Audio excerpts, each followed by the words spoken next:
इतिहास कहता है कि चाणक्य एक शिक्षक थे, लेकिन सच्चाई कुछ और थी। वे एक ऐसे गुप्त साम्राज्य के निर्माता थे जहां जासूस राजा से भी अधिक शक्तिशाली थे, और ये जाल इतना खतरनाक था कि दुश्मन राजा सपनों ने भी मौर्य जासूसों से डरते थे।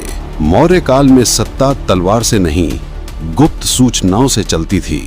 चाणक्य ने सबसे पहले जासूसी को एक संस्था का रूप दिया, एक संगठित, गुप्त और अचूक प्रणाली। अर्थशास्त्र में चाणक्य ने लिखा, गुप्तचर ही राजा की आंखें और कान होते हैं। यानी राज्य का अस्तित्व सीधे सीधे खुफिया तंत्र की मजबूती पर निर्भर था। मौर्य जासूस किसी एक रूप में नहीं होते थे।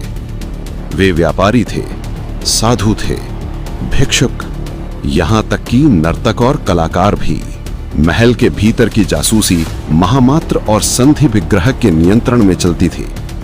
हर रानी, हर मंत्री, हर सैनिक पर नजर रखी जाती थी। मौर्य काल में दूत दो काम करते थे, शांति स्थापित करना और दुश्मन की कमजोरी खोजना। विष कन्याएं राजसत्ता का सबसे खतरनाक हथियार थीं। वे केवल हत्यारिन नहीं, बल्कि जानकारी हासिल करने वाली ह्यूमन इंटेलिजेंस डिवीजन भी थी। चाणक्य के जासूस छिपे संकेतों, कोड शब्दों और गुप्त निशानों से सूचना भेजते थे। बिना एक शब्द बोले पूरा संदेश पहुंच जाता था। सीमावर्ती चौकियों में जासूस शत्रु की सेना, सैनिक संख्या, हथियार और रणनीति की जानकारी जुटाते थे। चाणक्य ने अर्थव्यवस्था को भी जासूसी से जोड़ा। कौन व्यापारी भ्रष्ट है, कौन खाद्यान्न छिपा रहा है, सबकी खबर रोज राजधानी पहुंचती थी।